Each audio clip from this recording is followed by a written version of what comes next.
francs paid by the appellant, which is retained by the Court of Arbitration for Sport. And they go on to list a few other matters. And then, yes, the GFA go on to speak about a few other procedural matters that took place. And then they concluded by saying, in conclusion, the decision taken by they finally came to arrive at the point where they stated that considering that in case of non-payment of arbitration costs within the time limit fixed by CAS, the appeal shall be deemed withdrawn, and the case or CAS shall terminate the arbitration. And considering further that King Faisal did not pay arbitration costs, the appeal filed by King Faisal shall be deemed withdrawn, and the procedure CAS 2025 A11757 King Faisal versus GFA shall consequently be terminated and deleted from the CAS roll. In conclusion, the decision taken by the respected GFA Congress, including the third term limit, which came into effect immediately on August 12, 2025, the day of the Congress, shall continue to remain in force. So that was the release from the Ghana Football Association yesterday. But I'm joined on the line by legal counsel for King Faisal Football Club, lawyer Selassie Adika. He'll be explaining a few things to us on the show this morning. Selassie, good morning to you and welcome to Sporty Breakfast. Good morning, Raymond, and good morning to your cherished listeners, and thanks for having me on your platform. Right. Selassie, just by way of refreshing us a bit on exactly what the matter was, what was the appeal you put before CAS? The appeal before CAS essentially contested two things on several grounds. It contested the validity of the notice of the AGM, and also certain procedural aspects of the AGM. So that was essentially the case before CAS, and by implication, that would have obviously affected, by way of the relief sought, the decisions that were taken at the AGM on August 12, 2025. So that was essentially the case that we took. Now, Selassie, yesterday there was communication that the case has been struck out. Help us understand something here. Has the case been heard? Has a trial been had for us to arrive at this decision? Take us through exactly why CAS decided to strike out this case. No, essentially, the merits of the case that we took to the Court of Arbitration for Sport, CAS for short, have not been addressed. They remain outstanding. But obviously, there are several forums for seeking redress. The Court of Arbitration for Sport is one of them. Now, what has happened here is that the Court of Arbitration for Sport, as it said as you rightly stated in the conclusion, the case before the Court of Arbitration for Sport has been withdrawn on the basis, if I may digress and get into certain sort of factual matters related to the payment of the fees that have resulted in, or the lack thereof, that have resulted in the withdrawal of the case. So essentially, what happens is both sides have to contribute to the fee, the arbitration fee, right? It's like a deposit. Okay. And it's apportioned equally. And so the GFA early on in their response made it very clear that they would not pay it. And the way this thing works is that, as I said, it's apportioned equally. But if you are the party that's seeking redress for an issue, and you take the issue up there and the other side has made it clear that they won't pay, then effectively you have to be ready to pay all of it. Because the way the procedure works is, once the initial deadline passes for the payment, they would now invite you to pay the other half, because paying half will still result in a withdrawal of the case. You need to pay the full amount needs to be paid, either by both parties equally or by the appellant by themselves. So we knew that early on, because the GFA made it very clear that they weren't going to pay, and so I think it became an issue of trying to raise the money. within the time limits. And there were certain other tactical considerations that went into it. But the fact of the matter is that we did not meet the deadline. It's something that we discussed, and I think we knew that was what was going to happen. But the issues that we took are still going to be resolved. And this is not the end of this issue. Yeah, so I was going to come to that. What next for King Faisal? Is King Faisal going to raise funds? King Faisal is currently, as you are aware, King Faisal was in court. I believe they went to court even before Congress, and that was sort of so they're in court, and as you know, the rules allow for amendment of the cause of action. I don't even think the GFA has been served in that case yet. So these issues can be equally addressed, in that forum. Now, Selassie, help us understand something.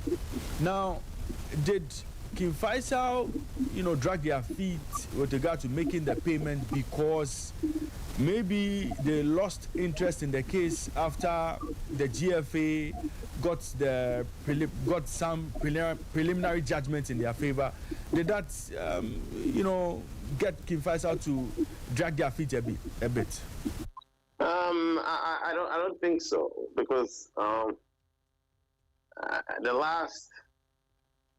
I don't think so. I don't think so. Because the last thing that happened procedurally before the issue of the payments came, was some back and forth about whether the GFA was in default of actually filing the answer, because they had not filed an answer within the time limits prescribed by the law. And based on the way things work, that was going to be it. So the case essentially was only going to be defended on legal grounds. So I think that put King Faisal in a very strong position to win this case. So that's the reason why, based on the allegations that have been put into issue, have raised the legal issues. So I don't think, because for that reason, I don't think, it had to do with the merits. Right.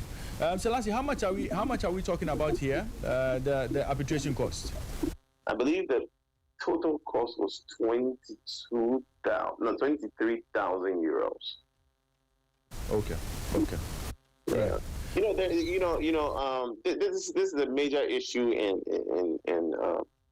sports arbitration before the Court of Arbitration for Sport. There have been scholarly articles written on this issue, because it's like, CAS recently instituted this legal aid mechanism to help some clubs, but you have to be, by virtue of the data in the TMS, or I should say the clearinghouse, the FIFA clearinghouse, as evidenced by, the classification in the TMS,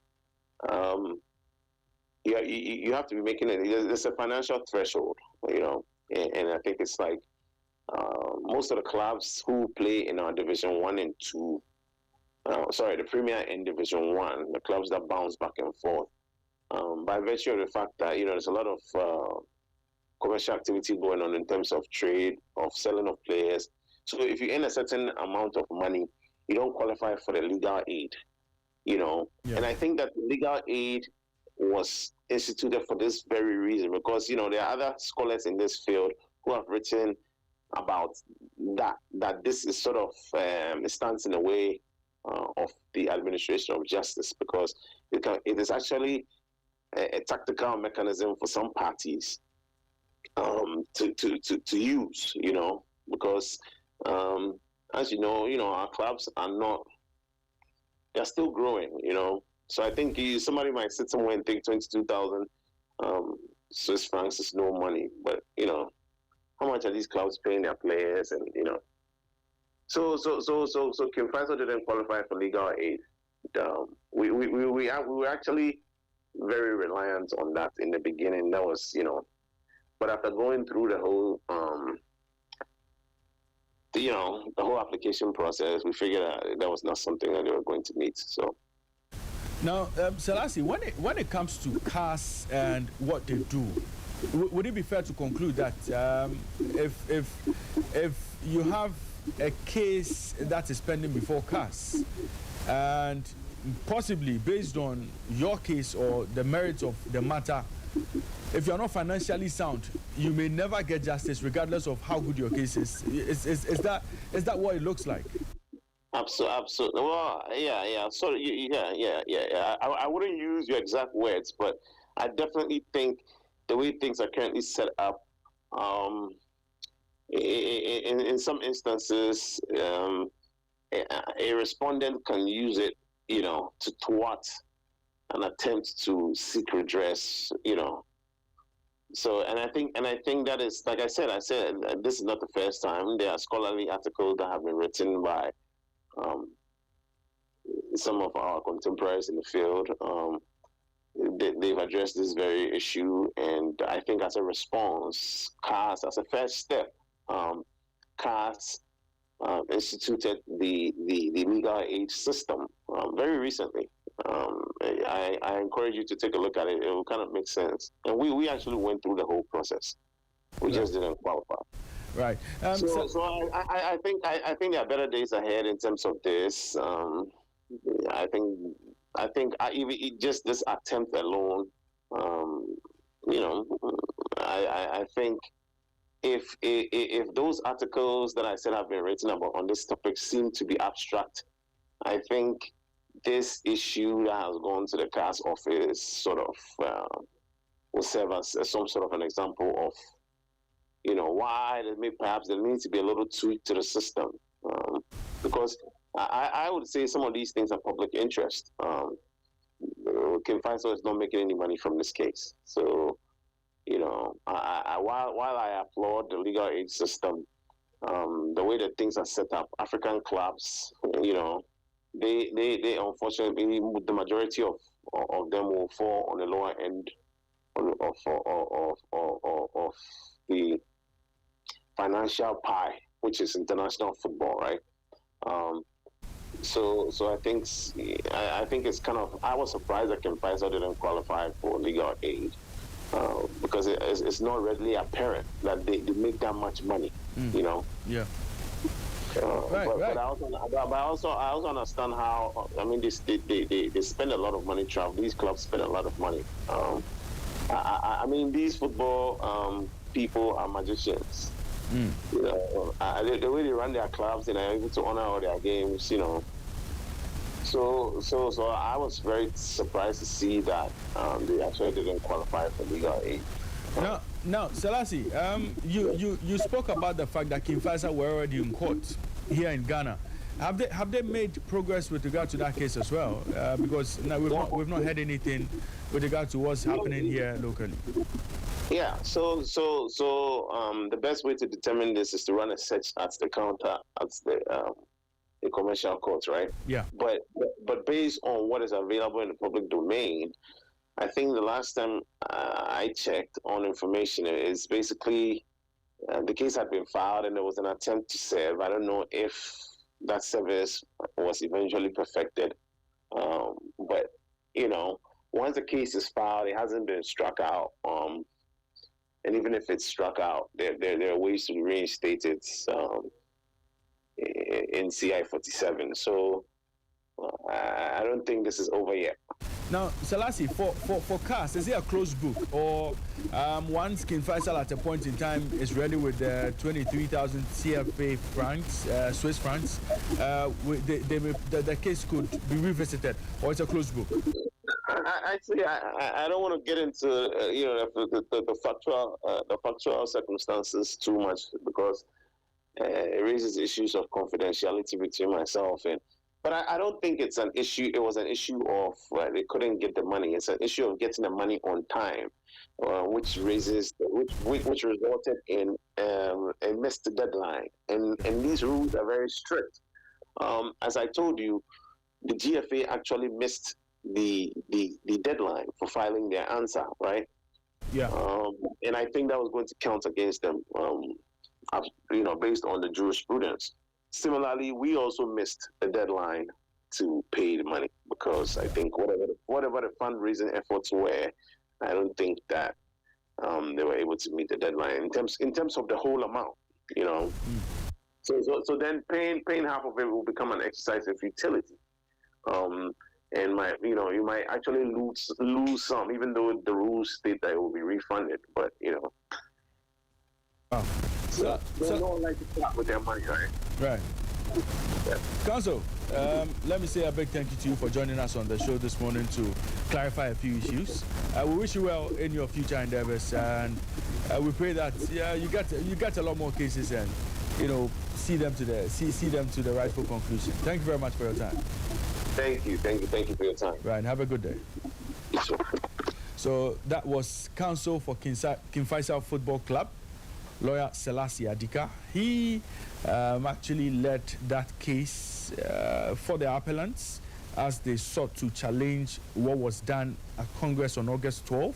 And if you remember, the legal grounds for their challenge was on 5 grounds. Yes, they put out 5 grounds. The abridged notice period without unanimous consent of members.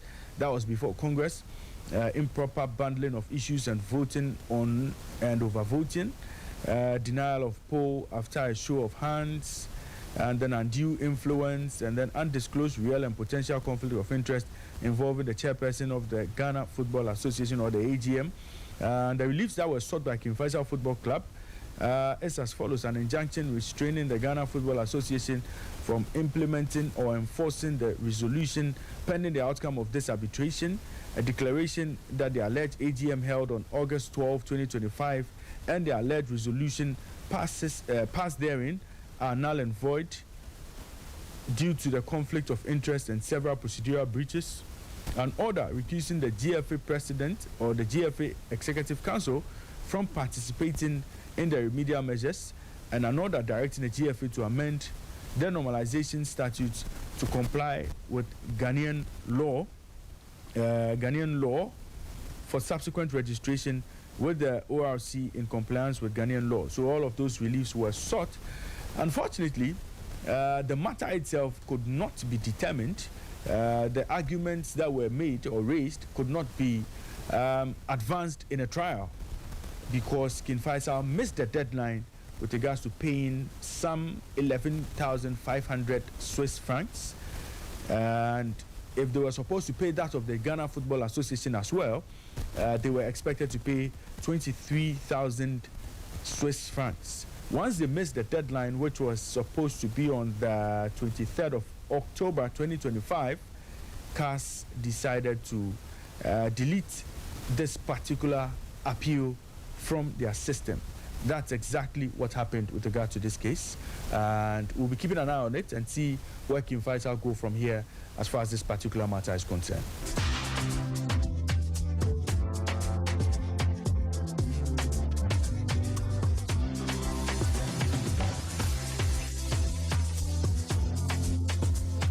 This is still the Sporty Breakfast. We are live on Sporty 106.1 FM in Accra, 102.5 in Takoradi, and 91.3 in Kumasi.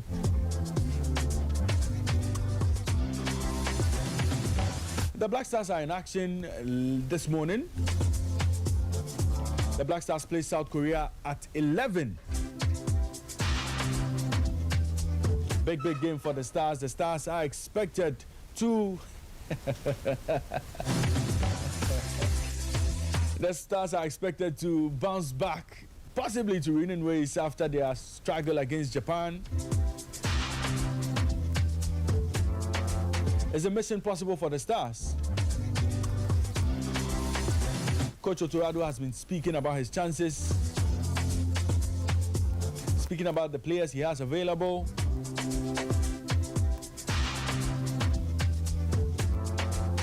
We'll get into all of that in a bit.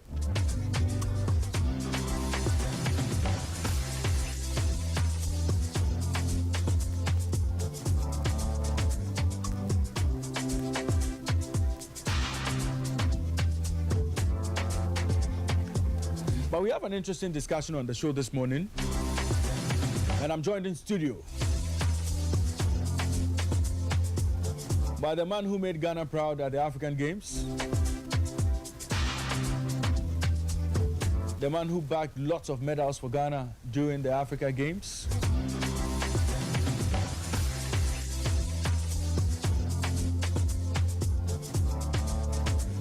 He is the president of the Africa Armwrestling Federation.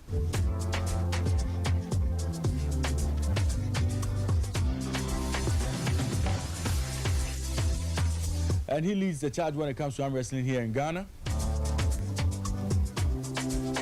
He's the main man, the brain behind the wheel.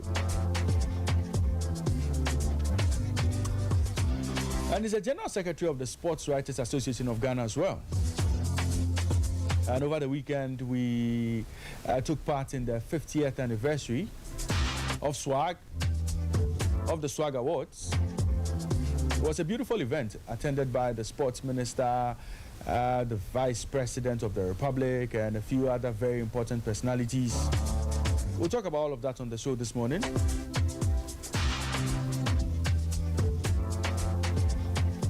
Let me welcome my guest for the morning, Mr. Charles Osei Esibe. Barrister. Ray. Good morning to you and welcome to Sporty Breakfast. Finally here. Yes. It's been a long chase. Yes, I've been monitoring you guys. You're doing a great work. Thank you. Just that unfortunately I haven't had time to be here with you. Yesterday when the call came, I had no option. In fact, I had decided to rest, but I realized that if I don't come this time, I don't know when I'm going to come. So I'm happy to be here. Great. I see the squad, and I feel like this is a team. Everybody is here. Everybody here is either my brother or my son or my daughter. So I feel at home. Right. I'm sure we're going to have a great conversation. Right. Barrister, once again, welcome to the studios of Sports. Where's your co-host? He's in Morocco. Oh, okay. Yeah, okay. He had to, do a job for us on the playoffs. So yeah, you guys are doing well. Yes. Right, Barrister. Before we get to matters of swag, let's talk about what you love, arm wrestling. After African Games, I saw you take the initiative to schools, still trying to whip up the interest. Get a lot of corporate bodies on board as well. What is arm wrestling at the moment? So I'll just make one statement on arm wrestling and then come at a later date for us to chronicle the story of arm wrestling. So in brief, I would say that the sport is doing well. Just that it gets to a point where, as a leader, I want to give up. But when I look at the people I have brought together, the athletes we have trained to become African and world champions, the referees we have trained to become world referees, the individuals we have groomed to grow with us, if I look at them, then it becomes very difficult for me to, stick to the decision of quitting. But I have said that if after 2027, I don't get, the kind of support I have been looking for, I may have to quit and find somebody to do this. If you ask me, in less than 10 years, or let me say in 10 years, next year will be 10 years of arm wrestling, I think we have overachieved. And we've gotten to a point where the nation must accept it as a national sport beyond recreation and, give it the support it requires. Yeah. Otherwise, it will be difficult for me to, continue this. Using friends, using family, using resources, personal, and all. We can't continue. So, if nothing changes, then maybe I would have to say thank you. But my worry is the people we have groomed, the people we have brought around. Maybe when we get there, we'll talk about it. That's a brief on arm wrestling. Otherwise, we're doing great. Right. But how difficult, why the difficulty in terms of getting support? Why the difficulty? Is it Ray, I thought that one statement would have been enough. I'm just a bit curious because sometimes you want to. So this year, why? has been good. Okay. Okay. Yeah. But there is no guarantee next year will be better. Right. Okay. This year has been good because I haven't invested so much like I did in previous years. Right. This year, I don't think I have spent more than 100,000 of my money on the sport. Okay. In the previous years, I spent so much. This year, we got the support of friends and corporate Ghana in our African Championship campaign and then the World Championship campaigns. And there was not so much pressure. But I look ahead, it is not about the structures we have, but it is also about Ghana understanding the product we are building. I guess we got some form of support, probably because of what we achieved last year. The African Games. Yes. Okay, yeah. But I feel that my running around should be limited. It shouldn't be Osei alone. Yeah. The fear too is that if indeed I want to hand over, I need somebody who understands this, somebody who has passion. I have people who understand the sport, but who would have passion to invest in the sport. You need somebody who has time. And Ray, a lot of things, everything sports. My life has now I've become a social worker. Truly public servant. Everything I do is about sports. And I don't even have time to manage my private life. Yeah. And it is one of the reasons for which I may have to consider to say someone must take over. If the country is indeed interested in the sport and what we have done, maybe something will be done. Right. Right. Otherwise, But it won't get after there. It won't get there. It won't get there. Our target, I strongly our believe target is to go into Africa Games 2027 and win some more medals for Ghana in Egypt. Yeah.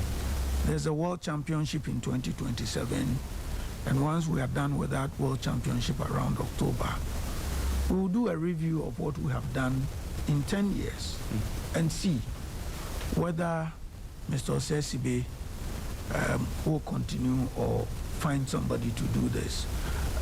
Anytime we have gone to, in fact, I should have been off my seat.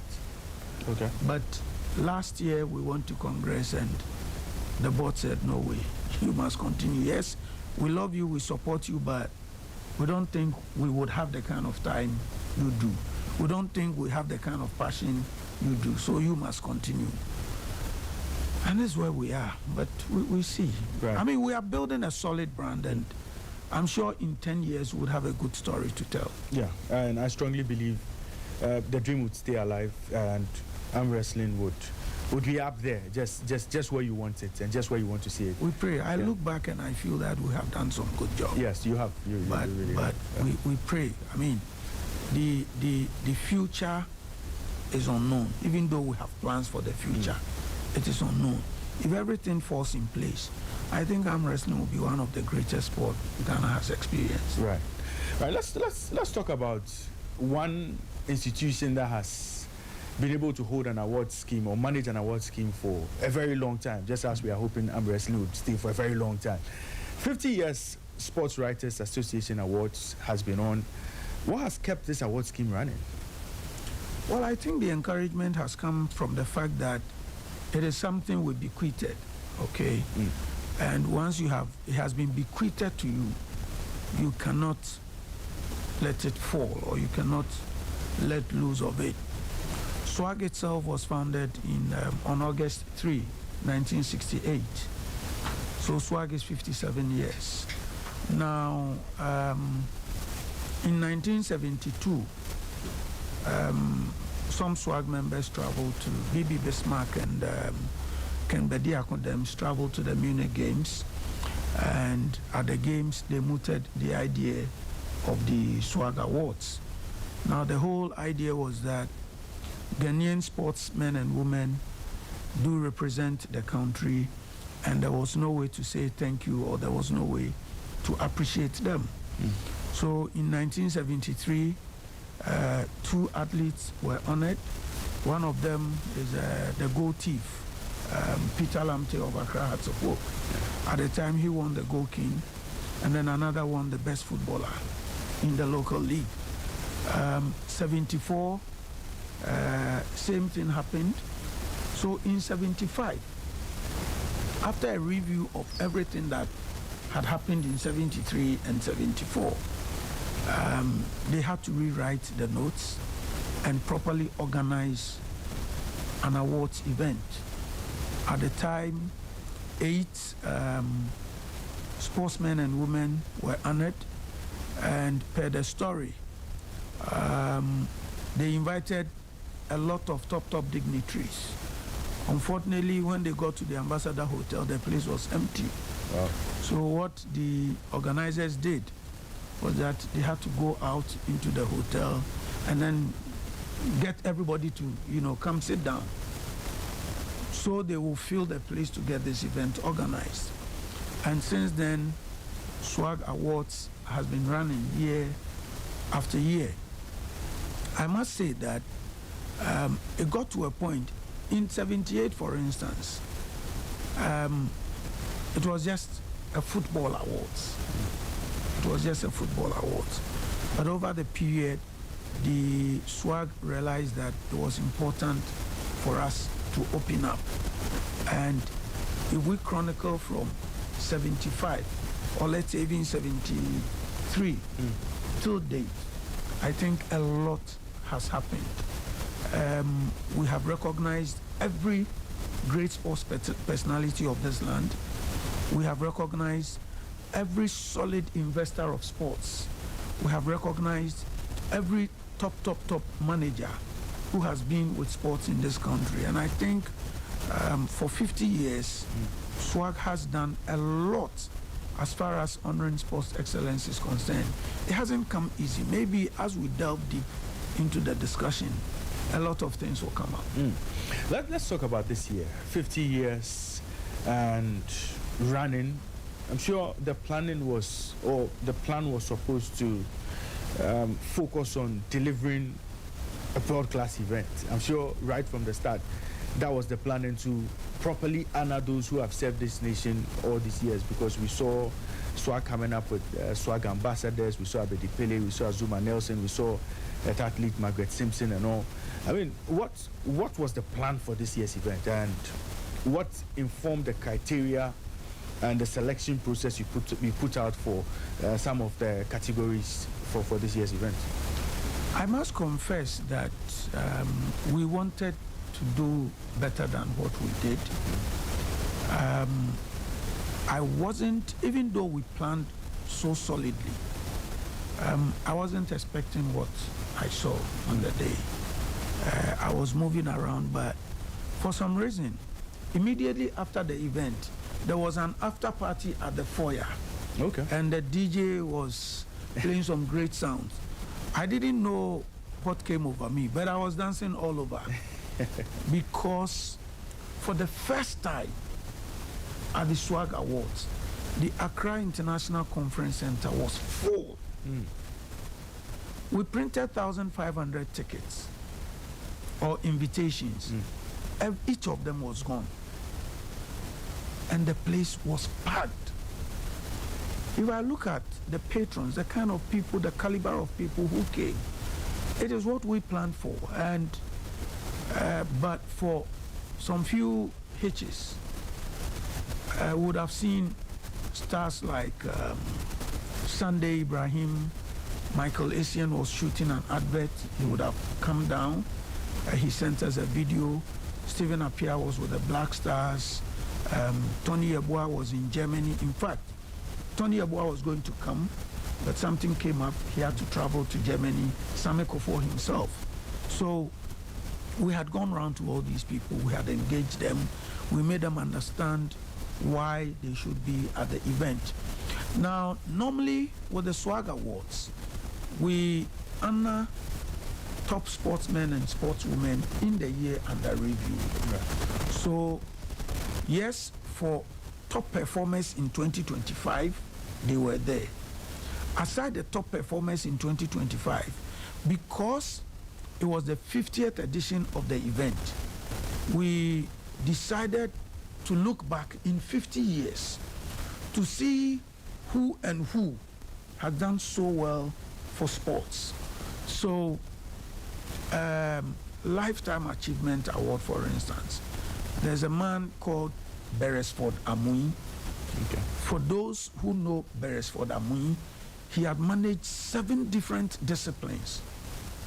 He did handball, he did basketball, he did volleyball, and one interesting thing he did that resonates, he did horse racing at the time. Okay. And I remember a number of the commentaries he did. You know, those were the days we had horses like Banyo Batin, Ononjiono, A to Z, Huja Bless, Eli, I am that I am, and all that. Yeah. And this man was running commentary on horse racing. He became a director at the National Sports Authority. He was in Greater Accra. He went to Central Region. He went to Western Region. And anywhere he went to, Beresford Amoy did so much. Beyond Beresford, we honored Stephen Appiah for all the good things he did for Ghana. Andre Dede Ayew, remember, he led the team to win our first under-20 World Cup. Beyond the fact that he's the most capped and he's a former captain of the Black Stars, that under-20 thing we cannot forget. Yeah. Asamoah is still the top scorer at the World Cup. And for us, what he has done for this country, we cannot forget in 50 years. Beyond that, Tony Yeboah, like I said, Tony Yeboah in the Bundesliga and then in the Premiership made Ghana proud. So all of them, for what they have done in 50 years, becoming ambassadors of our sports.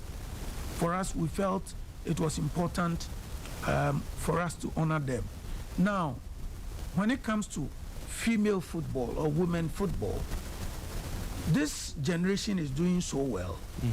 But if you cast your mind back, what Grace Adwoa Bayo did, winning African Woman Footballer of the Year and all, Alberta Saki, Memunatu Sulemana at some point became the second best goalkeeper in the world. No African has done that. So and these were footballers or female footballers who were playing in the local league, who would pull people to the Indafa Park, the Accra Sports Stadium and all. Those were the days of Postcom ladies, Gatel ladies and all. And beyond what they did locally, they had gone into Africa, they had gone into the world, played at the World Cup and all, to prove that they needed that attention. So we had to honor them. In terms of athletics, we have not seen anybody doing better than Margaret Simpson. I know a number of names will come up, but for over 2 decades, Margaret Simpson was very, very consistent with her performance. So SWAG had to honor her with that ambassadorial role. You talk about Abedi Ayew Pele. There's a story about Abedi Ayew Pele and his connection with SWAG. Someone called to ask me, how did you get Abedi to this event? Abedi normally doesn't go out and all that. Abedi is SWAG. Abedi is connected to SWAG. So in 1978, Abedi was voted the youngest Colts player at the time. And when Abedi won the youngest Colts player, there was a SWAG patron who decided to take up Abedi's education. So he gave Abedi scholarship. And the reason, it is not about Abedi winning the SWAG Colts Player of the Year, but when the patron of SWAG decided to be responsible for his education, he would pay his money to SWAG. And anytime Abedi is about going to school, he will come to Swag, and Swag will give him that money. Oh, okay. So that's the connection. Right. And since then, what Abedi did on the continent as far as football is concerned, I mean, he's a trailblazer. He did this before any other person. The only person to win 3 times African footballer, I mean, BBC Footballer of the Year. He won the Cup of Nations with the Black Stars in '82. He won the UEFA Champions League and all that, you know. So, Swag, looking back, realized that we could not bestow any, or we could not confer any other title on Abedi than to name him as the best footballer in 50 years. As for Azuma Nelson, apart from boxing, where he was so sensational, Swag feels that in 50 years, in fact, he's an all-time sports personality. So a lot of things went into planning. A number of names came up, but we needed to ensure that we get it crisp and spot on. So that's what happened. Right. Planning wasn't easy, Ray. Right. We'll continue the discussion with Barrister Charles Osesibe. Today you tell me how you got the name Barrister, because I will. we keep hearing that, we keep hearing Barrister, but today we'll get a bit of explanation to that. But we'll continue the conversation in a bit. We are discussing the star-studded event we saw last weekend. It was star-studded because indeed the house was full of, high and mighty in society. Everybody you can think about within the sports space, government space was there. And we will continue the discussion around it. It was the 50th Sports Writers Association of Ghana Swag Awards Gala. Very exciting. Lots of awards went out. But we'll take a break. When we return, we'll continue the discussion with Charles Osesibe. He's the General Secretary of SWAG and also the President of the Armwrestling Federation of Ghana, as well as the head of Armwrestling in Africa as well. So we'll be continuing that conversation a bit. We'll take a spot of music, and when we return, you see, why are you making me? Learn from him. Why are you making me a veteran? Yeah, you are. You guys, you are. You have forced me to retire. When You I haven't didn't- retired. No, but But I didn't say former. I said veteran. But you are still in the game. Kelvin, you see, I concede. I decided to leave that one out. Because these days, he doesn't sit behind the mic. He doesn't like sitting behind. Oh, I played his report too. The arm wrestling, he reports himself. Oh, wow. You don't know. So he's still on the job. Yes. Okay, He's still in the job. Interestingly, Barrister, I my write apologies. Barrister, a my lot of apologies. the things I write myself. Barrister, my apologies. You are back. Then let me sit here. Let me come and sit here. Barrister. No, maybe one holiday. I'll Yes. come and host the show. That's right. Yes, we'll be looking forward to that. Immortal, write it down. So we'll take a break. When we return, we'll continue our discussion with Charles Osesibe. Anything sports.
on the local scene, the best coach, and all of that. You know, what was the criteria for selecting the winners? And when it comes to selection of the winners, who decides who picks what award? So earlier you had asked about, how we planned this 50-year event. We started planning last year. And basically, normally what hinders planning is resources. So we had to start last year, and the work we do at SWAG, it's more or less like a full-time. It's thankless and non-paying, because I am not paid as a Secretary General. No executive is paid, but SWAG is growing. Now the membership is over about 1,000, and you need to be there for each of them.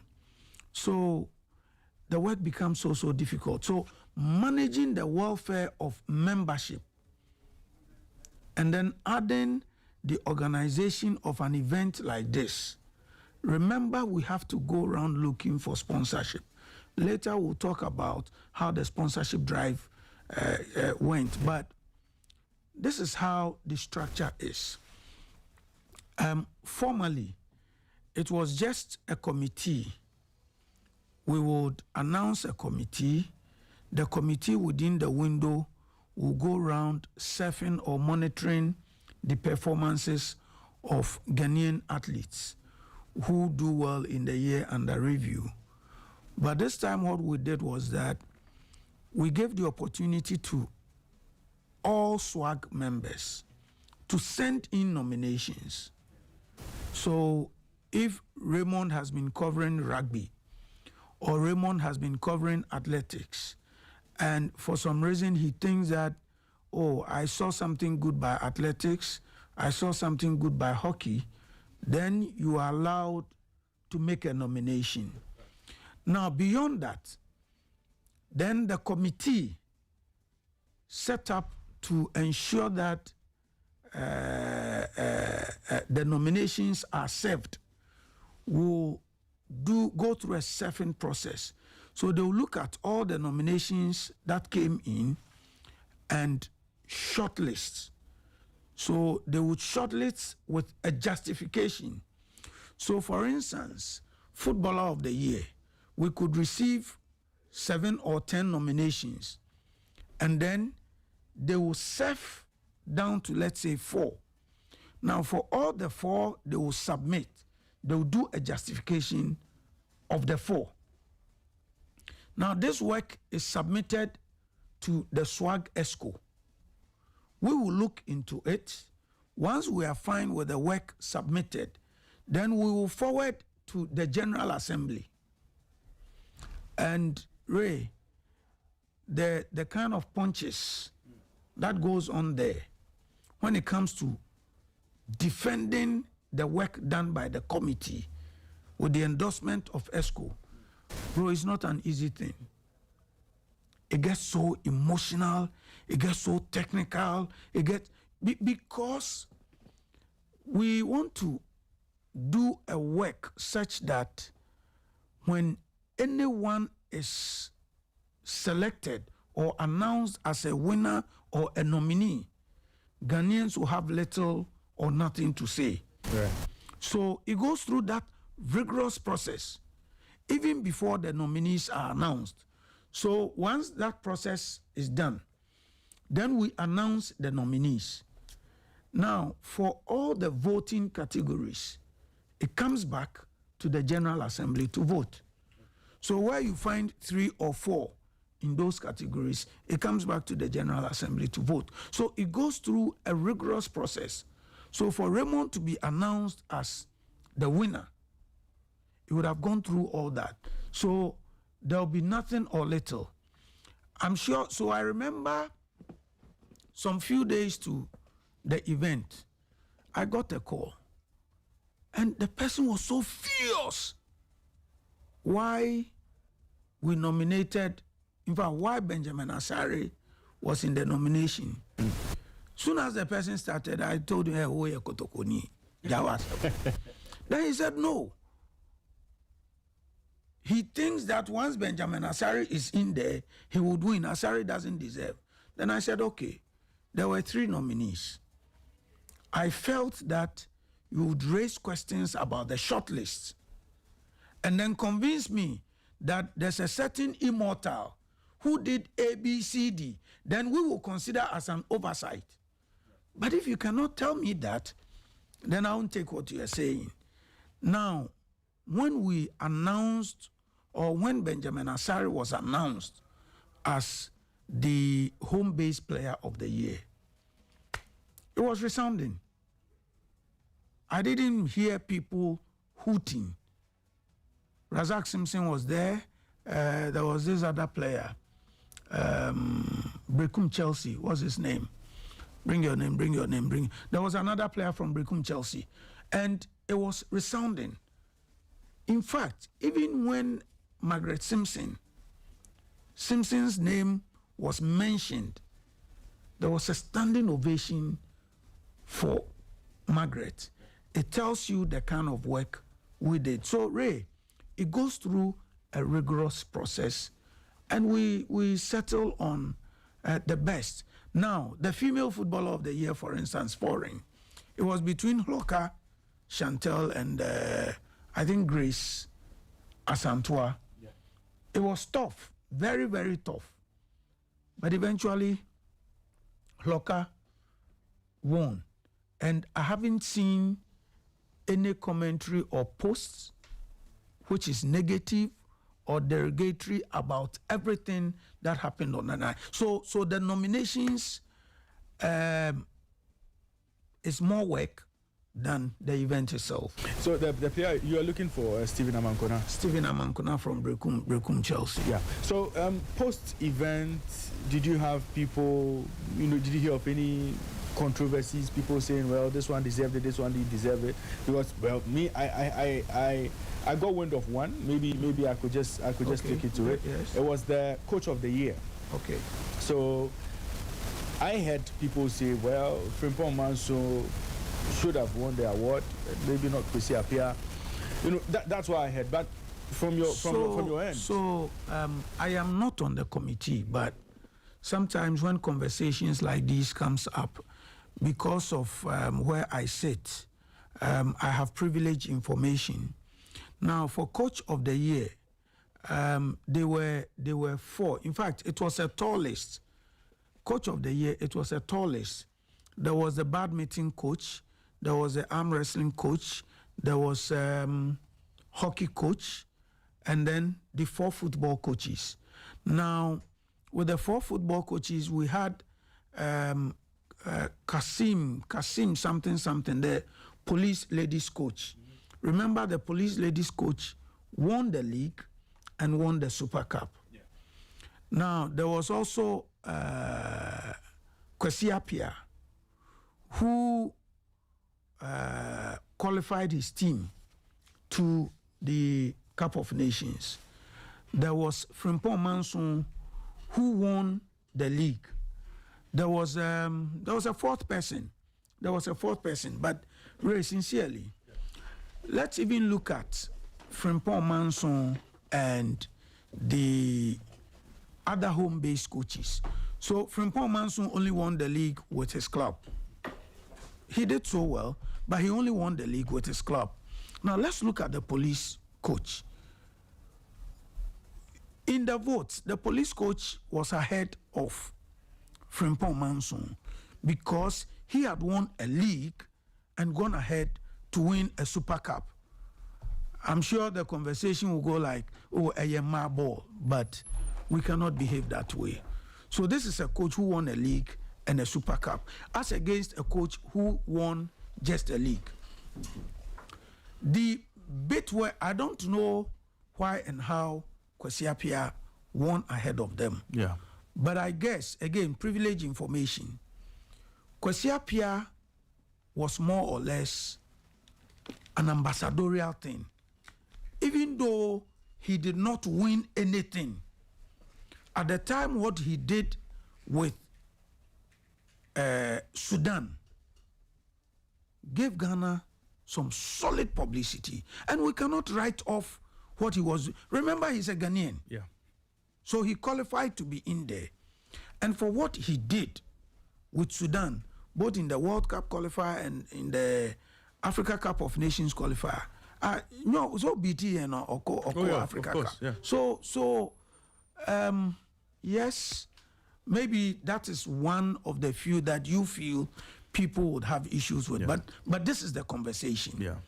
If you look at the platform on which he played as against the other coaches, there is nothing wrong if Kwesi was named as the best coach. And I guess, even though Kwesi and Frimpong Manson, both of them are former Kotoko players, I did not say a Kotoko journalist to come Kwesi up here. Okay. They have some love for him, right. maybe. Right. So I think that is what happened. Otherwise, I do not think there were controversies or comments about any of the categories. No, nothing. The commentaries has been very, very positive. Right. Very, very positive. So you were able to bring in some very, very, important personalities in there. You spoke about how you got Apediayu to come in, but how did you drag the sports minister, the vice president, and all of? So we have IPS, said, I think there was IPS, yeah. So we have said that president. we have said that this is an event that must be managed and sponsored by the state. So if you cannot give us money, you don't think your presence will be enough support? What SWAG has done over the period is something the state must be doing. We go around begging to find money to run this event. So last year, the president should have been there. At the last hour, he was so tired. I think he was doing some swearing in, and he had to travel that night. In 2 hours, in fact, around 4 p.m., he was in the Volta region. The team called to say he was coming. And then 2 hours to the event, we had a call to say that crash program, he had to fly out of town. So he gracefully organized or spoke to the vice president to come. And we were happy she came because she was also tired. Yeah. So she stayed with us. So this year, again, we wrote to His Excellency, and he responded immediately that he was going to celebrate with us. But I must confess that the chairman of the SWAG Awards Committee, Honorable Dixon Chredia, aka Stuttgart, had hinted that, bro, are you sure the old man is going to show up? Then I showed him the letter from the presidency. Then he said, okay, let's see. A week before the event, he came back. Are you sure? Because he was privileged to some info we didn't, but he mentioned to me. Then the Wednesday before the event, we went to the big house. We had advertised the chief of staff and all that. And indeed, we had a meeting and chief confirmed that the old man will come. And for that reason, he cannot outshine his master. So we should pull him off all, advertorials, because he didn't think it was proper once the old man had agreed. So he assured us His Excellency will come. Then, when the AIPS president was coming, we were arranging for some courtesy calls for him. And one of them was to visit Her Excellency, the Vice President. She was out of town. So the office called and said she was out of town. And I guess during the conversation, I picked up something. Then I asked the person who was talking to me that if you are privileged to an info, please let me have it. Then the person said, oh, it's okay, you don't worry. Then on Friday or Saturday morning, they called to ask for the program and all. Then I said, what is happening? Then the person said, the invitation has been referred to the vice president. So that was when I got to know Her Excellency was going to be with us. For me, it was joy. Also because she was with us at the 49th. Yeah. And that experience for the 50th would be good. And she was there on time. We asked her to be there at 7:15. She arrived, and we had advertised to start at 7 o'clock. We started the event. So it was planned, and we were engaging the presidency. Yeah. By 12 noon, they had taken over the Accra International Conference Center. You know, a lot of work went on, the engagement and all. Beyond that, when we decided to mark 50th Swag Awards, we wrote to the AIPS president. And in 2 days, he called to say that he would come because he sees this as a special event, and no member federation or association globally has been able to do this. In a lot of countries, in fact, I can count the number of member associations that do what we do. They normally would do an end-of-year gala, not honoring sportsmen and women. Right. But we have done this consistently for 50 years, and he felt he had no option but to join us celebrate. We brought the SWAN president, Sports Writers Association of Nigeria. The president was in town, the Sports Writers Association of Cote d'Ivoire, Togo, and Benin, and then Burkina. All of them came to join us, and we planned, and we tried our best to execute the plan we had on the table. It didn't come easy, but I must say that the executive body of SWAG, the 50th SWAG Awards Committee, the nominations committee, the secretariat, and everybody who was a part of this played a major role. It didn't come easy. Yeah. And this year, I must also say that we had some quality publicity from our colleagues. I had chastised my colleague journalists for the way they treat SWAG and its products. We are able to push people's events to make it better. Unfortunately, we don't push our own event. I must confess that this year, a number of media houses, a number of colleague journalists were involved in the promotion of this event. And the Stoneboy Family thing also made this big. It didn't come easy, but for us to pull these two guys tells you that we did some good work. Right. In terms of sponsorship, how easy was it for you to get sponsors on board? And if you want to say some thank yous, it wasn't easy at all. You know, sometimes we would have wished to promote this better. We would have wished to organize this better. I would have wished that 3 or 4 months into the event, promotions will start with billboards and all. But firstly, you cannot go out leaving your sponsors behind. Sponsorship comes very late, at the last hour. So you cannot go out without your sponsors. It hasn't been easy.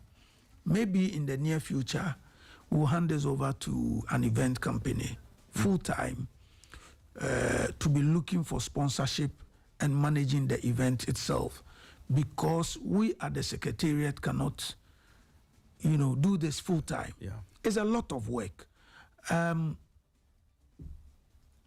Before 2 weeks into the event, we had only received support from Stanbic Bank and Omni Basic. Okay. And sometimes you hear the names and you think that you have received so much. Billions. Some will give you products, some will give you whatever you can think of, but it is never easy. For the institutions that stood with us this year, we are super grateful. Otherwise, Ray, Swag Awards is so expensive to run. The venue, other logistics, it doesn't come easy. Even even the cocktail we do, I won't say it's a super cocktail, but the cocktail we do is very expensive. So if you go around and you find people giving you Chalibima 5K, so it's not easy. But I just want to use this opportunity to thank Mr. Eduji and his MPA. Okay. I want to thank Mr. Kwamena and his Stanbic Bank, Mauko, and the team for the support they gave SWAG, Omni Basic Bank, for the support they gave SWAG. But for them, we wouldn't have been able to do this. Give Ghana Free Zones Authority, Kofata Motors. In fact, he gave us 2 solid V8s to manage our top guests. Otherwise, we're going to rent. Yeah. And it would have come expensive. Yeah. Yes. So, Event Factory that produced the whole thing, we are grateful to them. We paid money though, but they did a good, yes, they did a good work. Beyond that, TT Brothers hugely supported us. Trillium Industries for the work they did, Gold Board, and all those companies that came in to support the SWAG Awards. We are super elated for the support they gave to the event. We would have wished to get more. In fact, at the 50th event, it wouldn't have been bad if every recipient had gone home with either a travel ticket or a TV set or a laptop. It didn't come. This is something we wanted to do. But you see, one interesting thing, we sit at the secretariat, and I tell you, you have no idea how people cherish the SWAG honor. Sometimes after the event, people will call, "You didn't honor me. I deserve. You didn't do this." I see the passion and emotions. It tells you how people revere the SWAG honor. And for those who have won before, when they come back with the testimonies, I sit back and I'm like, look, we should be encouraged to continue this. Yeah. Otherwise, there is no way. I mean, to be announced as the best in your country, nobody does that. Yeah. And people truly appreciate this work being done by SWAG. And I want to use this opportunity to thank all the media partners, including Sporty. I mean, Gary called me on phone and said, "Boss, if you have, radio ads and stuff, let me have it. If you have TV ads, we'll put them on our social media platforms." And that was weeks ago. And everybody has been good. 50 years of the SWAG Awards came good. If you ask me in one word, I'll say it was a grandeur. I mean, I have organized SWAG Awards, but what I saw when Stonebwoy came to the stage, bro, it was big. Right. The fans were expectant. Patrons were expectant. Soon as Stonebwoy came, I should have given you the highlights for you to show on your social media platform. When Stonebwoy came, look, it was crazy. And fans thought it was over.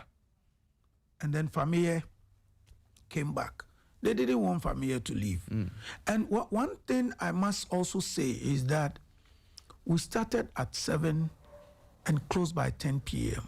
Oh, wow. Normally, an event like this will run into the night. Yeah. Running into the following morning. But within that period, we were done. And the MCs were great. Veronica Kome and Jessie Japon, being backed by Graham, they were solid. And on the night, I reflected on Sunday. Look, I went to Alisa Hotel, and I met Jerry Ahmed Shaib, the MP for minority. Is it chief whip, deputy chief whip? Oh, okay. And then I met Kojo Oponkruma. Right. Soon as Oponkruma saw me, Honorable Kojo Oponkruma, he said, "Bro, Charlie, congrats. I was in a meeting, but we were monitoring the Swag Awards. You guys did great. And this is coming from a communications person. Right. For him to say you guys did great means we did some good work. Jerry Ahmed and all the people, all the MPs and the people I met around that place, everybody was like, look, Swag Awards was spot on. But I think one other thing that made the trick, apart from the event itself, apart from patronage, was our sign-up or relationship with the New Media Association. You know, there's a group called the New Media Association, being led by Eugene Osafo Nkansa, the Kokonsa guy. Yeah. Look, they brought all the guys. And if you check online, I have never, in fact, over the weekend, I stand for correction, but bloggers and journalists have called me to say that Swag Awards trended more than the tidal. There was a tidal wave over the weekend. Tidal rave. Rave, not wave. I said, but I am told that the Swag Awards had solid trends. Yeah. And I haven't seen this event in the way it went. So I just want to commend the entire team, from the president of SWAG, Kwabena Yeboah, the vice president, Evelyn, my deputy, Kenneth Odenya Dade, all members of the ESCO. Great work. I have a team I call the IOC. Okay. In fact, they have named themselves the IOC. They got the work done. Sleepless nights, moving around. It didn't come easy. Look, to distribute 1,500 invitations alone wasn't a small work. To go around soliciting for sponsorship. Charlie, sometimes you go to the office of a company and you have to sit for 3, 5, 6 hours, even before you see the boss. And even that, it is because somebody has gone to say, oh, Mr. Kwabena Yeboah is here, Mr. Osesibe is here. That is when you'll be lucky to wait for 3 or 4 hours. Otherwise, nobody wants to see you. That's true. It doesn't come easy. Right. And I pray that beyond 50 years of honoring sports excellence in this country, we have said that we will honor the best to inspire the rest. Beyond 50 years of honoring sports excellence, things must change. I pray that His Excellency through the Finance Minister will vote some money either to Sports Minister or directly to SWAG to say that every year we're going to give you 2 million cedis to organize the SWAG Awards. It has become a state event, and I feel that the state must support or the state must take over. Right. Barrister, let's move away from the awards a bit. And, you know, a lot of people have said that SWAG itself, apart from the awards, is not very vocal when it comes to issues of sports. When it comes to funding, there are issues. SWAG doesn't seem to put pressure on the duty bearers or those who are supposed to be responsible. So I when it comes to let me finish. When it comes to issues concerning football, there are challenges here and there. SWAG doesn't really come to the fore to, make a lot of noise. SWAG as a body doesn't seem to amplify a lot of the issues concerning sports. Okay, what do you have to say? There are a number of things, okay? And I pray that for all those who make those comments to get the opportunity to lead, and they will understand what we go through as leaders. In the first place, you remember the book Kwesi Appiah wrote. He said, leaders don't yell. Yeah. Okay? Kwesi Appiah said, leaders don't yell. SWAG not yelling doesn't mean we don't engage or we don't fight. Decided not to yell. Okay. There are many ways of killing a cat. We are so influential, just that we don't yell. Beyond that, We do not think we should be fighting stakeholders. We should rather be engaging. Because if we go fight stakeholders, Ray, which of the stakeholders would want to deal with Sporty FM? Let's be practical. Yeah. If we go fighting, which of the stakeholders would want to be dealing with Sporty FM? Because we have leadership of SWAG went out fighting. There's been series of issues that we have engaged stakeholders on the quiet. Where we have to issue a statement, we have. But the irony of the accusations is that we find ourselves in a polarized environment. So Abigail Sena Sosu is pro-women football. Raymond is anti-women football. Just an example. Yeah. And then SWAG, thinking that there's an issue with women football, instead of engaging on the side, we issue a statement, and it's happened. So Abigail will be happy to defend us. But Raymond, who is anti, will use his platform to run his own institution down. And it's happened severally. Yeah. We find colleagues affiliating with federations. We find colleagues affiliating with politicians. So even though SWAG leadership thinks that this is wrong, the membership thinks it is right. Yeah. How do you issue a release? We face these challenges. Yeah. Apart from the fact that we do a lot of things on the side, we face these challenges. Again. Immortal is a SWAG member.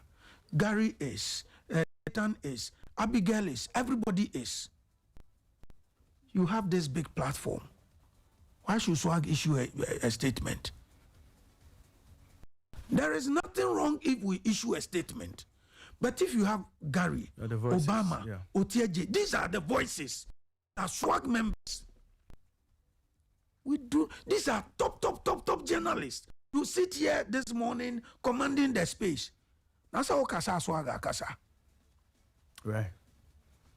So sometimes when I hear these things, in the past, the membership of SWAG was just 8 and 12. Now we're over 1,000. Opinions vary. Yeah. Until we go to a general assembly or we organize an emergency meeting to take decisions on issue, leadership cannot just get up and say we have issued a statement. Many of the issues you have mentioned, we engage behind the scenes. And sometimes when you engage, you find the wisdom and the need not to necessarily go fighting. People have raised issues with the GFA and our relationship with the GFA. Yes, the president is a SWAG member, the secretary is a SWAG member, the communications person, a number of them are SWAG members. But you have no idea how we fight them. But what you must know is that we cannot fight publicly to destroy that brand. Because all of us, Right. You benefit from content. You benefit from content. So we cannot destroy the brand. If there's any fight, we must fight within. We cannot go and say radio to run down athletics. Because when the team doesn't qualify for World Championship, will you create content out of World Athletics Championship? No. I mean, as for your platform, 247 Sports, so how do you destroy brands? Yeah. That will give you content. That will feed the platform. That is not to say that if something is going wrong, you must not speak your mind. We must be constructive. In cases where we think we can engage on the side, I feel that is what must happen. SWAG is vibrant. SWAG is growing bigger. SWAG is very strong. We have been very, very constructive. We have been engaging and will continue to. Maybe there are different leadership styles, but we have said we will not yell. And because of that, we have serious respect. Look, Ray, when was the last time? Maybe Immortal needs to check, or Abigail. When was the last time did you hear that a federation or a football club or supporters have gone out there to beat a journalist? Very rare. Yeah. In the past, it used to happen. That's true. But people do not know the kind of engagement we've done. As I speak with you, maybe Immortal can again, or Abigail Kranebenim, about 85 or 90% of venue managers, media venue managers, are SWAG members. Oh, okay. How did they come about? Whether they pay them or not, the FA is giving them some opportunity to build their capacity. And I feel that instead of just chastising, instead of just acting on emotions, we must look at how we all can benefit from the brand we live on. I do arm wrestling, I do SWAG. I will not allow anybody to bring down these brands. I do athletics. I will not allow anybody to bring down these brands. And as a journalist, I say that I feed on the brand. I qualify for World Cup. You will see the number of journalists who will travel. Not those who will go and not return. But qualifying for the World Cup is business for Sporty. That's true. It's a great business opportunity. Apart from the individuals that will have World Cup experience, you, if the company is sending you to go and cover World Cup, you have about $1 show. You leave some dollar in the house, or by the time you come, you either buy a new car or you buy some new sneakers. Right. Feeding on the Black Stars. The station itself, the commentaries, the sponsorship we will get, the content, people that will listen to us within that period is business for us. Yeah. So why do we run down brands? We must criticize constructively instead of running down sports brands. Look, our listeners, they get happy when we fire. That's true. But we must not destroy the brand.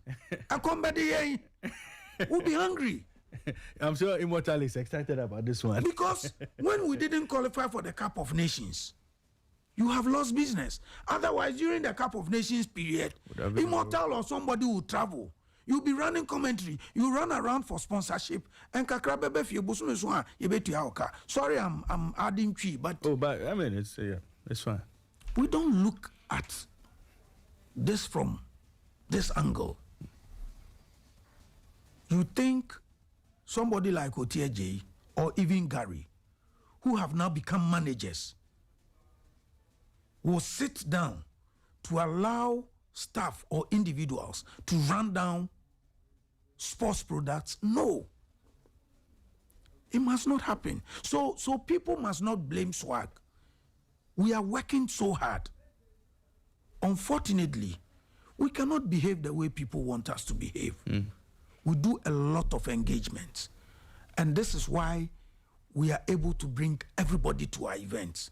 Right. This is why look, sometimes radio stations or journalists go through problems and federations call us and we have to intervene. Right. I can name a number of them. We always have to intervene. Then we settle amicably because we don't want to create sensationalism and all. So, boss, SWAG is working. SWAG is working. And we want to get this done better. The welfare of our membership is key. We are working to sign up all the members onto an insurance package. We have training programs. Those who are interested do get it. And we don't sleep. We ensure that day in, day out, we try to ensure that swag grows. There are a lot of things we do on the quiet. Is there still room for people to join? If there are journalists out there who want to join swag, sports journalists who want to join? So the first thing we have done is that we have signed up the New Media Association. Okay. And let me be frank here. We need them, they need us. A lot of these content creators, respectfully, without malice, are not trained. Right. Okay? But we realize that they are taking over our space. Also because we sports journalists have not specialized in what they do. We go to cover events and we don't even know what to do with our phones. Sophisticated phones, we don't. Yeah. So you go as a reporter, you only come to write. You don't even get the idea that for sporty, even though I have been sent to go and report, I must use my phone to do socials. Yeah. Small videos, edit and all that. And these guys are going ahead of us. Guys. Yeah, that's true. Look at what happened in Cote d'Ivoire, the last Cup of Nations. Yeah. The organizers of the event paid money to content creators. And it got to a point where during at the media tribune and the mix zone, these content creators had taken over. Yeah. But event organizers have also realized that because a number of them, respectfully, I'm choosing my words correctly, because a number of them are not trained journalists, they post anyhow. That's true. And that becomes a threat. So we have discussed at the global level that, look, open up, let them join you, give them the formal training, so you all work together. So we at SWAG have started this. We're going to sign an MOU with the New Media Association who will offer training those who want to promote sports. And bro, it will help sports. Yeah. It won't help SWAG, it won't help anybody. It's going to help sports. Like I told you, see what happened this weekend. If we're going to get these guys on all sporting disciplines, it would help. Agreed. It will help. Yeah. So our doors are open. Any practicing sports journalist, irrespective of where you are, we have branches all over, in all the regions. Okay. We have the GIJ branch, we have the AUCC branch, we have Ashanti, Western, and all. Just see your leaders, and they will take you through the process. Otherwise, www.swagghana.com. You go to the site, every information about membership is there, and then you can sign up. Once you're a trained journalist, our doors are open to you. Right. And it's been a pleasure having you in studio. I said you were going to tell me something about Barrister. How the name Barrister came back. So I am not a trained lawyer. I am pressured to do law, but me 5 or 7 years. My bread with addition. What bread? But you see, I've gone to school. I've gone to school, sir. But I'm proud to have 4 masters. Fantastic. And I can't go to school anymore. To sit in lecture halls, to go do law. I don't know what will happen, but maybe I may have to go back to school. But maybe consider political career at a point. My grandfather at age 4 named me Barrister. Age 4? Age 4. Wow. And I'm sure it was because of the way I behaved. I was a talkative. I would question everything you do. I would challenge. I would ask a lot of questions. So at that age, he named me Barrister and insisted I do law. Oh, okay. He insisted I do law. So maybe it is something I'll consider when I have some money. When I leave Armwrestling and SWAG and I have time to go to school, then I would consider becoming a lawyer. But I have grown with the name, and But when I meet lawyers, I tell them, I don't want to impersonate. Yeah, I don't want. So that's how come I was named the barrister. Right. Well, it's been a pleasure having you on the show this morning. Happy to be here today. Yes. I hope that at the right time, I'll come for us to talk about sports in general. Yes, very, very important. Ghana sports, arm wrestling, athletics, and all. But I have enjoyed the conversation this morning. Right. All I can say is that SWAG is big. We are open to all sports journalists. I'll use this opportunity to thank everybody who was a part of the 50th SWAG Awards event. I would also want to say that it's not been easy for SWAG. All the corporate institutions or the deep thinkers and decision makers who are listening to Sporty FM this morning must open up and have a conversation with SWAG. We have a bigger platform to push their businesses. They should associate. We are available. Thank you for having me. Thank you very much, Barrister. And Wanda Mandel sends his regard. He did his performance. I think he's been a regular feature at the SWAG Awards. He's trending. Mandel is trending this week. He's and this is the 4th time he had done this. And this week, I think he's trending the more. Oh, wow. He's a smart guy, very deep. But there's a story. The reason I have come to love the vice president, last year, when she came to the event, then Wanda Mandel performed.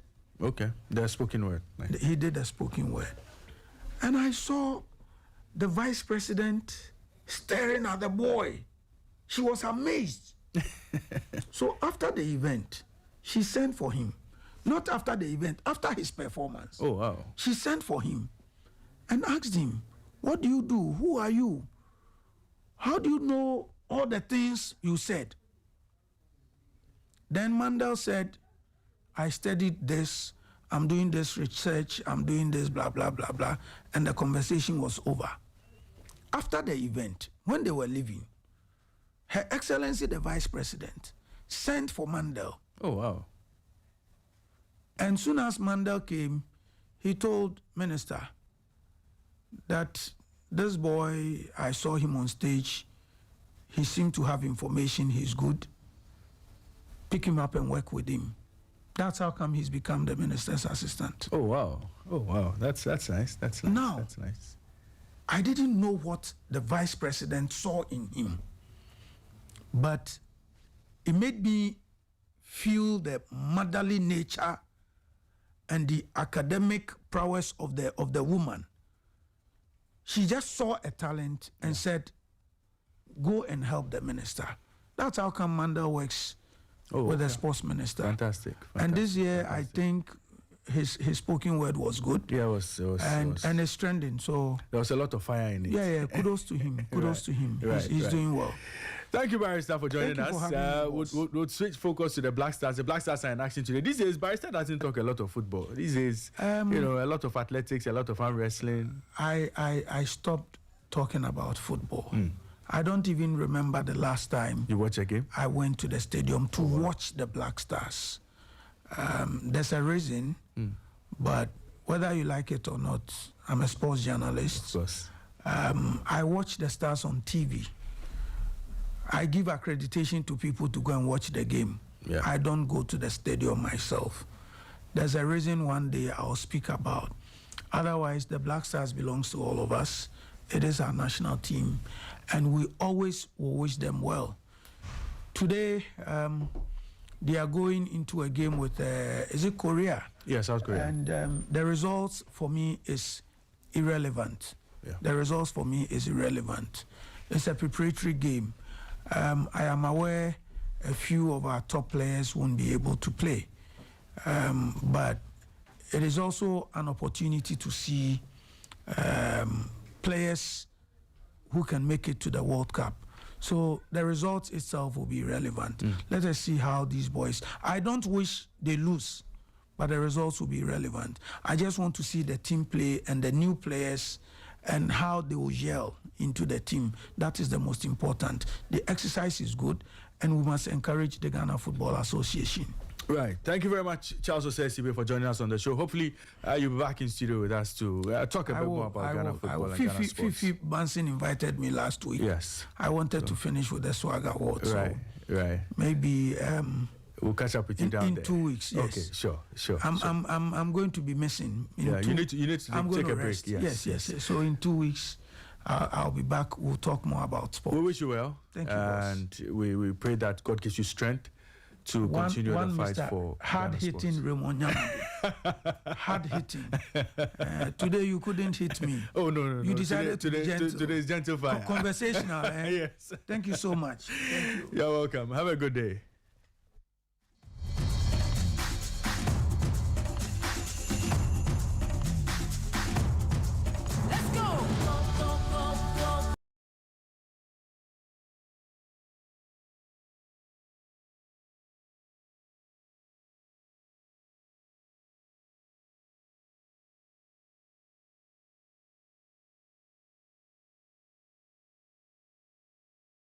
This is still Sporty Breakfast live on Sporty 106.1 FM in Accra, 102.5 in Takoradi, and 91.3 in Kumasi. And of course, we had a conversation with the General Secretary of SWAG, Charles Osesibe. He, took us through what happened during the star-studded 50th Sports Writers Association of Ghana Awards Gala last Saturday night. And very exciting times to be a sports journalist. A very fantastic event they put together, and he took us through a bit of everything that happened. I have a few messages on the console. Let me read a few before we get into the discussion around the Black Stars. And one message says, "Hello, Sporty FM." Okay. He says he's studying journalism. Okay. He's studying journalism, and it's fine. Oh yeah. Okay, we'll get into that. We'll get into all of that in a bit. But the Black Stars are playing at 11. The Black Stars play South Korea at 11. It's a friendly game as the Black Stars seek to prepare for the FIFA World Cup in 2026. Coach Otto Addo has been speaking about his team. He's been speaking about what he's looking forward to. Otto Addo says injuries have ravaged his side, and clearly he has to figure out his best side for this game. We'll see how things pan out for the Black Stars in that game against South Korea. They lost their first game on their Asian tour to Japan last Friday, and they'll be hoping to put up a spectacular performance or a better performance in their game against South Korea. 19 players are currently in camp. Latest players to leave Black Stars camp: Antoine Semenyo due to injury, and of course Mohamed Salisu also due to injury. So Otto Addo has quite a tough job to do today as he seeks to reverse the negative result against Japan in this particular fixture. Game happening at the Osaka World Cup Stadium the Seoul World Cup Stadium in Seoul, and live commentary will be on Sporty 106.1 FM at 11 a.m. But let's get talking. The Black Stars are playing today. Let's hear from you. It's been a long morning. We've been having conversations on the show. Let's hear from you, our listeners. What do you think the Black Stars should do in this game? What are the chances? What are your expectations?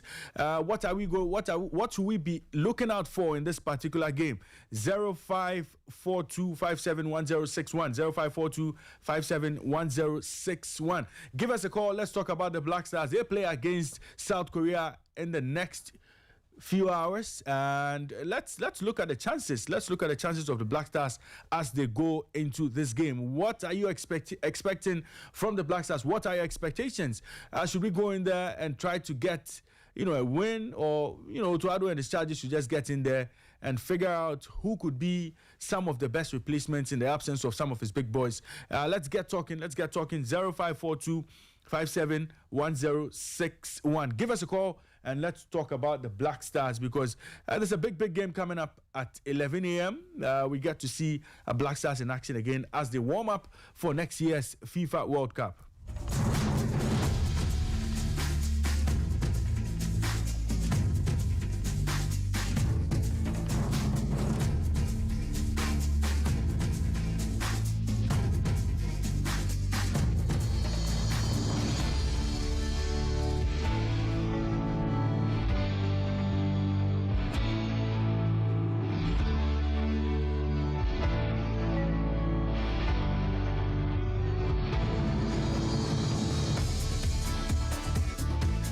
So let's talk about the Black Stars. Let's talk about the Black Stars. The Black Stars are in action, and Kelvin Usu-Ansah has joined me in studio. But let me get onto the phone lines and pick my first caller. Good morning to your name and where you're calling us from. Good morning, Bozu. I'm Sammy. I'm calling from Asama. Sammy, let's hear you. Yeah, today I want Ghana make them make them score that South Korea with 2-2. Right, Sammy. Yeah. Thank you very much for joining us on the phone, and hopefully the Black Stars will do their job against South Korea today. 0542 571061 0542 571061. What are expectations? The Black Stars play South Korea at 11 a.m. today. What kind of team do you want to see? How do you want Otoado to play? What are you expecting from this particular game? Are the South Koreans going to run wild over us? Good morning to your name and where you're calling us from. Please turn down the volume on your radio set anytime you put a phone call through to us so that we don't get any feedback. But I have a caller on the line. Good morning to your name and where you're calling us from. I'm Nuruddin calling from Adenta. Nuruddin, let's hear you. I wish Benjamin Sari to start today because I understand that he was late during the camp, and then I wish him all the best. I wish he will start so that we can see how best he can do with these elite players of Korea. That's what I have to say, please. Right. Thank you very much for joining us on the show this morning. And, you know, the concern would be around players like Benjamin Asari and a few other guys in the squad because for many, they want to see Benjamin Asari get tested against some of the best players in the world. I have a caller on the line. Good morning to your name and where are you calling us from? Hello, Mr. Raymond. Yes, sir. How are you doing? I'm good. Yourself? Yeah, sorry, Medipan. Fantastic. Let's hear you. This man. Emmanuel, let's hear you. Yeah. So, Ali, with the inside. See, my expectations like I want Tuado to just put the players at the right positions. I want maybe you should push Caleb into the midfield. You should stop playing that guy at full back. You see, this is the route to the World Cup. This friendly matches is preparing the team, even though most of the players are not there. But these players, some of them will go to the World Cup, and this is where you assess them, put them at the right positions, and let them enjoy the game. You should not go and play this now 5 back, like defending for your life.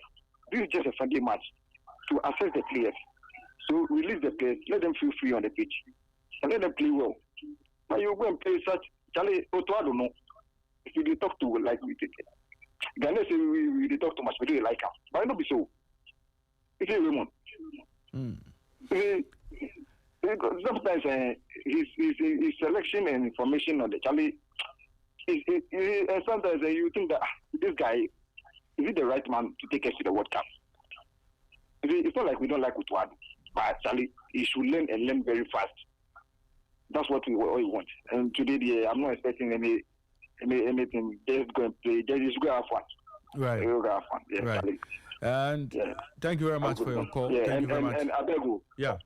You see, I said something about this Kenfasa and this casting.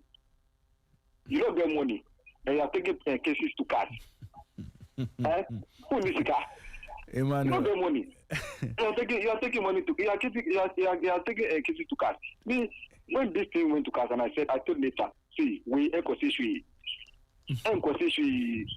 don't get money. You will not sit at your one corner. You say you are against it, and you wait for the Congress at the first place. Why will you go to the Congress when something that you say you are against it, and you go to the Congress and go and vote for what? Charlie, you should go and sit down. Thank you. Thank you very much, Emmanuel, for joining us on the show this morning. 0542 571061 0542 571061. Keep your calls coming, and we'll get into the conversation around the Black Stars in the next 4 minutes. So I'll pick a few calls before we get into the discussion. Good morning to your name and where are you calling us from? I'm first watching me through your jingle. Okay, let's hear you, bro. If I saw any the Ghana force any about me, I really can't go for me. In fact, one and Casanca Bay 2-1. Ghana for me, that's it. Okay, Mr. Medasi. Right, have a good day, Medasi. So Otuado, last time Otuado played against South Korea, he won by 3-2. That was his first 3 points at the FIFA World Cup. Good morning to your name and where you're calling us from. Hi, hello. Good morning, Raymond. Yes, sir. Morning. Ahmed. I'm calling from Ajen Kotoku. Right, let's hear you. I want to speak about our own brother, Semenyo. Okay. Please, tell him that if he want to play football, he should play where he is. If he want to get money, he should go to Saudi. But the Manchester and Liverpool, they will assassinate his character. Thank you very much. Thank you very much for your time and your contribution on the show. And I think he's coming from the point of the interest being expressed by some of the top clubs in Antoine Semenyo. So there's Liverpool, there's Tottenham Hotspur, there are other teams as well. So he says that, look, stay at Bournemouth. I think I agree with him to a certain extent. Good morning to your name and where are you calling us from? Yes, Good morning to you, your name and where are you calling us from? Good morning, Kirin. Yes, sir. My name is Osman. Let's hear you. Okay, it was good to hear from the barrister this morning. And I say kudos to SWAG for organizing such a memorable event to award well-deserved athletes and those who have helped the sports in the past years. With regards to our Blasters, this is just to justify your inclusion as to whether you make it to the World Cup. So I plead on the players to keep up their best so that you will be considered when the team is being named for the World Cup. I want to see more of Atakon because his position is one major problem for the Black Stars in terms of the left side. I want to see more of Brandon Asante and then the striking. The strikers we have, at least we should score a goal or two. The results will not be too relevant, but we want to see a telepathy play, exchange of passes, and we also want to see the local boys, Kelvin Nkrumah and then Prince Osu. At least the coach should give them opportunity for them to also play so that we get to know.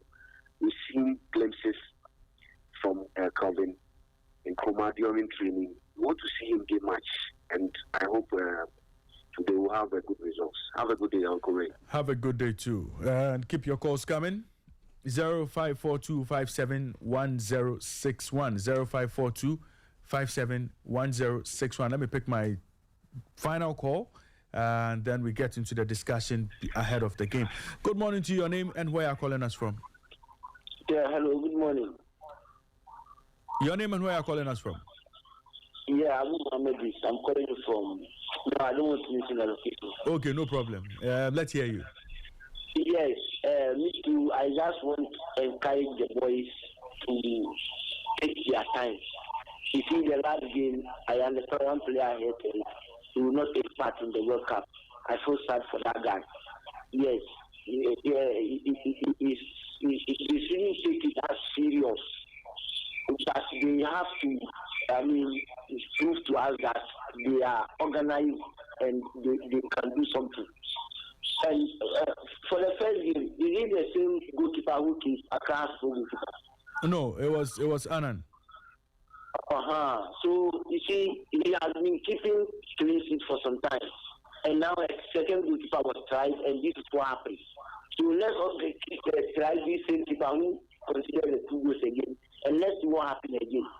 Then we can make some conclusion. So we are behind them. Right. Thank you very much. Thank you very much for joining us on the show this morning. But we are talking about the Black Stars, and we are talking about that game between the Stars and South Korea. Kelvin also is in studio with me, and we'll get into the discussion around the game. Michael Asaribedu would also be joining us via Zoom. But Michael, Kelvin, good morning once again, and welcome to the show. Good morning. You've been with me since morning, so yeah. But Kelvin, you saw the Black Stars play against Japan. Mm-hmm. You watched that game. Yeah. What were your key takeaways from that game, and what should Otuado change going into this game against South Korea? Well, I think that the mentality was just to try new players because, we had we all know Otuado has a spine, and then the spine of the team, a number of them did not turn up for this particular game. And we know that he's also trying to look at possible options and then how he can alter his team, still continue with the set pieces. If you listen to his, pre-game interview and interaction, he's been very clear on what he wants to achieve in trying to work on the loopholes, the lapses in the team, perfect their set pieces, and look at how, the team will shape up without some of these players, because anything is possible in the next 6 months, 7 months. Any of these players could lose form, some could be injured, some could be out of touch, and then maybe the whole dynamics about the teams or the nations we are going to face after the draw on the 5th of December could also influence how you'd want to set up your team. So critically, I think that what I would expect from is a better performance, much more energy. This is a side that, we faced the last time and the Black Stars were able to beat them. So it should be a continuous, approach. You've lost to one Asian side already, that is Japan, where their intensity was very high, and their pace, their aggression, how they press and all that. You could clearly see that they were eager to get a victory in that game. Unlike, where a number of the players seemed a bit lethargic, and then their approach didn't seem right, and also new faces. So it was more like they were struggling to find that sort of understanding amongst themselves. Now, what I would expect today is much more energy into the team, a more clear approach of what the team needs to do, because in the first half of that game, Japan virtually just took everything to us. We clearly didn't know what we were about, and I'm sure Otuado has had more than 5 days with the team, close to a week with the team to train. So we would expect that this time around there will be improved communication, improved understanding. The telepathy could be much more, improved. And one problem we seem to be having is our attacking third. Is it that when Jordan and, some other players are unavailable, Kudus, and we fail to even create, proper openings against opponents. So today, I expect that the other forwards, especially Kamaldeen Sulemana, who is taking over, this team today, he spoke, and you could clearly feel that, yes, the team were disappointed in that game against Japan, and they should be able to bounce back. I want to see how, in the final third of the pitch, they are going to deliver. Some were also talking about goalkeeping issues, Joseph, and every time I say it, when the goalkeeper was deputy at West Ham, we did not even consider him. Yeah. Now that he's with, St. Patrick's, that is the time. That is the time we are considering him, and it raises lots of questions about him. Fine, Benjamin Asari, yes, our number one showstopper. I've always said that if a local goalkeeper is doing well every single time, I would trust that that goalkeeper stays in the Black Stars. Give him confidence. I don't know what Otuado may be thinking, whether Atizigi is going to be in this post, or they are still going to keep Asari in the game, or Joseph Anna will be given another opportunity. We clearly know that the pecking order starts Asari, Ati, and then Joseph Anna. And Joseph has had his time. I don't know. I think we've seen Atizigi more. Yeah, we've seen Benjamin Asari again. Yes. But Kevin, what do you have to say to those who say, well, we've seen Benjamin Asari play against not too quality opposition? Okay. He's played Comoros, he's played Madagascar, he's played Central African Republic, he's played Chad. These are the teams he's come up against. Now, there's an opportunity to see him play against some world-class players, or a team that is more organized, or a team that would offer more quality and more threats than the other teams he's played. And so let's see Benjamin Asari play against a team like South Korea and see how he fares against opposition like that. It depends on what the goalkeeper's trainer sees. If Fatah Dauda is very much comfortable with his goalkeeper, Benjamin Asari, and he thinks that he will want to try Lawrence Atizigi, why not? Because these are friendlies. And now we have two halves. We don't know if it may allow Ati to keep the first half, and then the second half you can bring Benjamin Asari on, because Annan had the entire 90 minutes to play against, Japan, and we saw, and he did very well. Yes, what he's capable of and what he's also not capable of. So I still think Otto is going to try new faces, going to allow, lots of other players who did not have a bite in the first game to come into this game and pick up a piece. Likewise, I think, but Benjamin Asari, it will be a good test for him, because if you have played with teams on the continent, and you are playing against Japan, it would be playing against South Korea. It would be different opposition. Yeah. You are playing with some of the players who are playing in top, leagues. Fine, that is not to say Asari hasn't been. He's been training with some of the best attackers you can find in European football and in the Premier League now. He trains with Antoine Semenyo, trains with Mohamed Kudus, Jordan Ayew, who was, a great contributor, 14 goals and assists during the World Cup qualifier. So it clearly gives you an indication that, yes, he's been tested by these players, and the reason why he continues to stay Ghana's number one. But in a different environment, outside the shores of Ghana, how would you want your number one to feel? How would you test his capabilities in a different environment? Because all the games that Asari has played has been on the continent, against some in a very comfortable terrain, because it was neutral grounds, and then some, at facilities where you wouldn't expect him to. With opposition having had the quality find difficulties. But with South Korea and playing away, you expect the numbers, you expect the crowd, the atmosphere, even though Ababa is going to be a different one, because since they wouldn't be the ones behind you, they would be opponents. So he gets to play before near 67,000 capacity stadium. Exactly. So you give him that experience, and when he passes that test, that, come on, I am done and dusted, and there is no need for me to worry about keeping my goalkeeper in the World Cup. So it can be a good test for him and Atizigi. Maybe put Ati in the first half, or put Asari in the first half, put Ati in the second half. If I was, Fatah Dauda, I would have recommended this to Otoado, and then see how things will pan out, because you never know.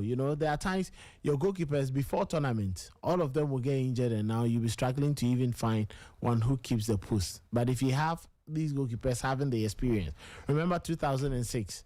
When, Jojo wasn't too fit for the AFCON, Samir J seemed to had lost form. Richard Kinson, just came back, and then he came to slot in very well, because he had all the experience that there was for this particular tournament. So let's wait and see what will pan out. But I think that it's a choice that Otto and then Fatah have to make. Give him that experience. Let me take you through South Korea and their lineup when they played Bolivia. So in post was Kim.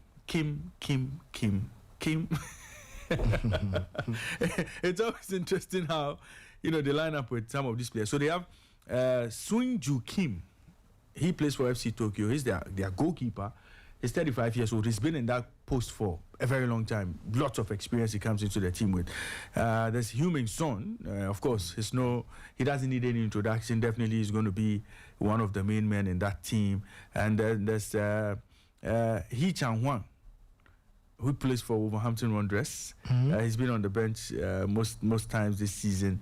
And then there's Jae-Sun Lee. He plays for Mainz in Germany. And then there's also Kang-in Lee. He plays for PSG. You know him. We know him. He's one of the attackers for Paris Saint-Germain. Obviously, also trying to become a mainstay in that team. And then there's Do Jae-woong. He plays for Kofakan. That's one of the teams in United Arab Emirates. So that's him there. And then there's Jin Ju Kim. So the Kim is a surname. So when you hear the Kim, it's a surname. He plays for Jeonbuk in South Korea. And then there's Myung Jae Lee. He plays for Daejeon, also in South Korea. And there's Tae Hyun Kim. He plays for Kashima Antlers. He's also a defender. And then there's Min Jae Kim, the Bayern Munich defender. Yes, he's also going to play in that game. So quite a very, well-organized side the Koreans have there. And we should be expecting Son to lead the line for them. And we are expecting that they'll give us a very stern test, The Stars did a job against them last time out at the World Cup, but we'll see. But, Kelvin, defensively, is this an opportunity for coach to look at his best centre-back pairing in the absence of Jiku and Salisu, with Salisu missing this game too because of injury? Well, I think we've seen other pairs. We've seen Jeremy Opoku play with Jonas Ajeti. They've been okay. I'm always looking at who comes in to improve the team.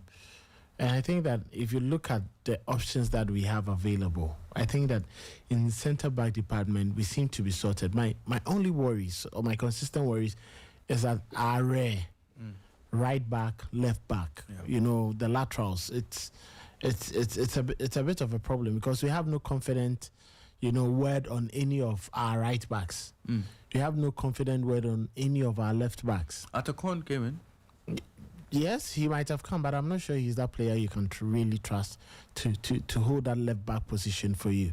There are still worries. Maybe another opportunity for him to actually settle into the team. But at right back, questions continue to linger. Caleb, we know, is an adept central midfielder, and he's just only being deployed at right wing back because of the style Lotto wants to play. Ali Duseidu, he will give you 60. He won't give you even 70. He won't give you 80. He won't give you a 90. He would consistently have worries, and I always say that he may, as best, be a squad player, but for him to be someone you can trust, that yes, there's a guy that I'm taking to the World Cup who's going to look at the right backs across the world, even on the continent.